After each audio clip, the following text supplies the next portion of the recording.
Welcome back, my dear students. So today we are going to discuss periodic test solution of book. All right. So आपको periodic test 1 करके आपके book में page number 45 पे दिया गया है, ठीक है। तो मैं आपको उसका solution प्रोवाइड कर दे रही हूँ, ठीक है। So let's begin. Read the following passage carefully. ठीक है, तो आपको ये पैसेज पढ़ना है और फिर इसके अकॉर्डिंग आंसर देना है। Saying yes for everything usually appears very easy for every one of us, but it doesn't always give good results in the form of good relations with others. On the other hand, saying no to our elders and teachers may at first sight appear to be a difficult response to give. However, our good relations with them will not depend on your saying yes or no, but on your honesty and sincerity of purpose.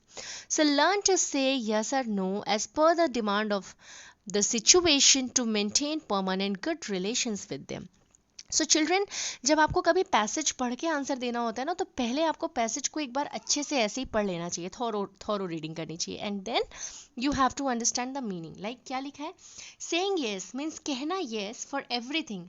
कोई आपसे कुछ भी कहे और आप हाँ हाँ कहें, यूजुअली अपीयर्स वेरी इजी, बहुत आसान होता है। किसी ने आपको कोई काम बताया और आपने उसे कर दिया, but it doesn't always get good results in the form of good relations with others. लेकिन ये हमेशा अच्छा रिजल्ट दे, ये ज़रूरी नहीं होता है, राइट इसके रिजल्ट हमेशा अच्छे रहें, इसके परिणाम हमेशा अच्छे रहें, ये ज़रूरी नहीं होता है in the form of good relations with others, ठीक है, दूसरों के साथ आपके संबंध में, ठीक है।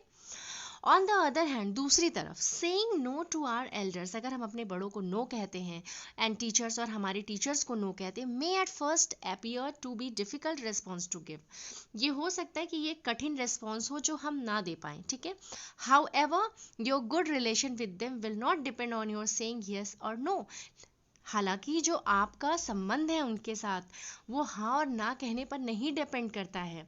किस चीज़ पर डिपेंड करता है, on your honesty and sincerity, आपकी ईमानदारी पर, और आप कितने सिंसियर हैं इस काम पर, ऑफ पर्पस, जो भी उद्देश्य है। सो लर्न टू से यस और नो, इसलिए आपको सीखना चाहिए कि कहाँ पे हाँ कहनी है और कहाँ पर ना कहना है, as per the demand of situation, जैसी परिस्थिति हो उसके अकॉर्डिंग हाँ ना कहना सीखना चाहिए, to maintain permanent good relations with them, जिससे आपके अच्छे संबंध उनके साथ हमेशा बने रहें।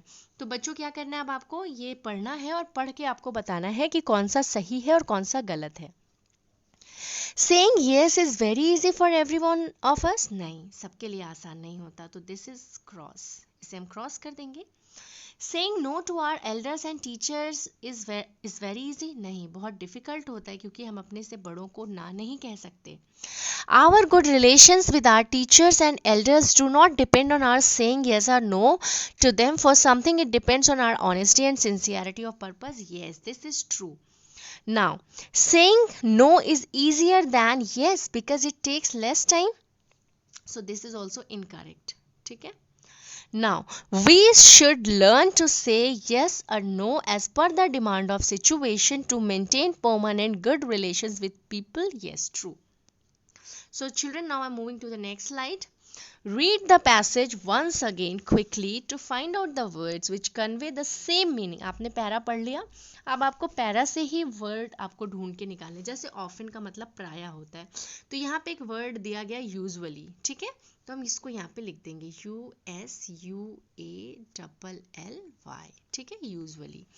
Now the next word is look, तो लुक के लिए यहाँ पर एक वर्ड आया हुआ है अपीयर, ठीक है, तो हम यहाँ पे इसको नोट डाउन करेंगे, APPEAR. So children, now I am rubbing this option because I am going to write the third one.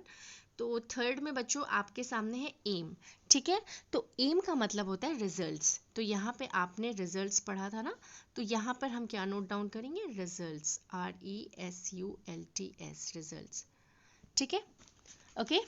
वैसे there is some confusion, sincerity of purpose और सिंसियरिटी ऑफ एम होना चाहिए, मुझे लग रहा है कि एम के लिए बच्चों अगर आप पर्पस लिखते ना, दैट इज मोर वो ज़्यादा अच्छा रहेगा, तो आप यहाँ पे पर्पस कर दो, एम के लिए पर्पस, ठीक है, उद्देश्य, आपके जीवन का क्या एम है, क्या पर्पस है ना। नाउ लॉन्ग लास्टिंग का मतलब हो जाता है परमानेंट, ठीक है, alright, so it's given here बच्चों, परमानेंट यहाँ पे लिखा है तो हम ये परमानेंट यहाँ से उठा लेंगे. Alright, so let me write here, long lasting means permanent, PERMANENT. Alright, now the next word is to say something in return. इसका मतलब हो जाता है रिस्पॉन्स.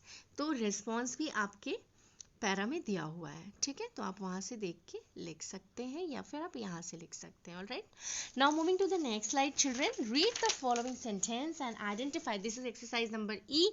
जो आपके बुक में एक्सरसाइज नंबर सी और डी लिखा है बच्चों, ये आप खुद से लिखेंगे, ठीक है, it's your own opinion. Now I am going to solve the grammar spotlight. Read the following sentences and identify the different kinds of sentences. Write D for declarative, I for interrogative and IM for imperative sentences. ठीक है, तो आपको किस form में लिखना है ये पहले ही बता दिया गया.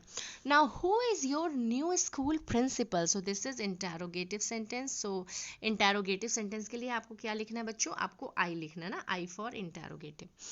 Now Mrs. Aditi Singhal is our new school principal. तो ये declarative है और डिक्लेरेटिव के लिए हमें सिंपली डी लिख देना है, तो आप यहाँ पर डी लिख दो.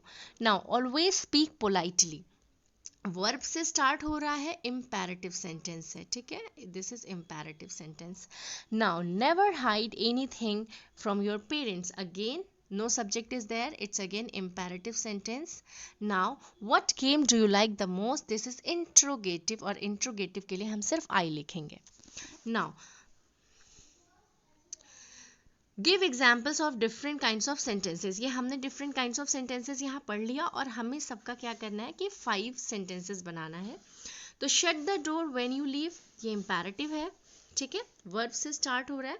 Who had called on the phone, interrogative है, हु है ना, इसके बाद में आपका मेन वर्ब आ रहा है, ठीक है, सॉरी हेल्पिंग वर्ब आ रहा है.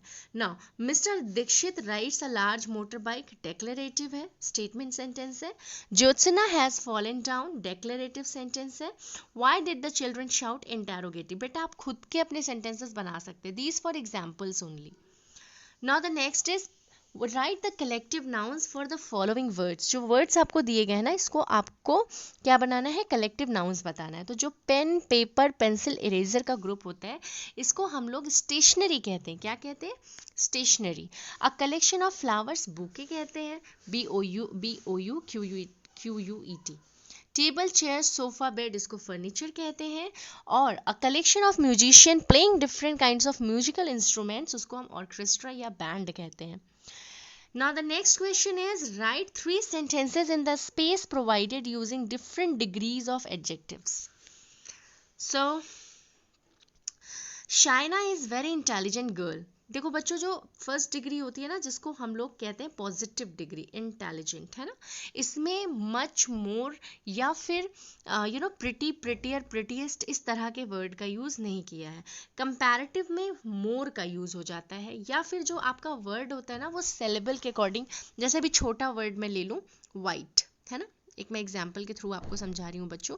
तो वाइट पॉजिटिव डिग्री हो गई, लेकिन इसका कंपैरेटिव डिग्री क्या बनेगा बच्चों, इसका कंपैरेटिव डिग्री जो बनेगा वो बनेगा वाइटर, है ना, और जो इसकी सुपरलेटिव डिग्री बनेगी वो बनेगी वाइटेस्ट, ठीक है, WHITEST, whitest.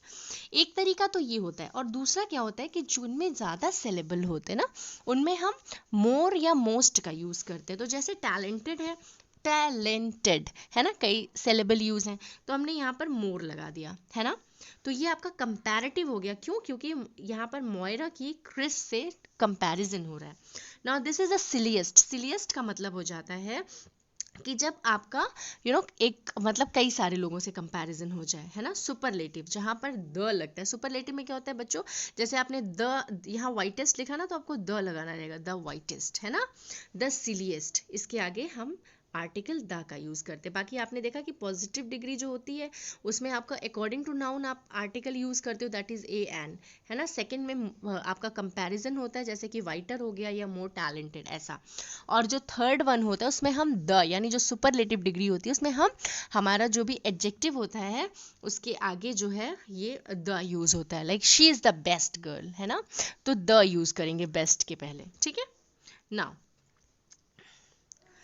This is the question answer, bachcho. This is your literature part. Now answer the following question. Question number 1 is, what clever idea came to Tom's mind? The clever idea that came to Tom's mind was that he should pretend to enjoy his work.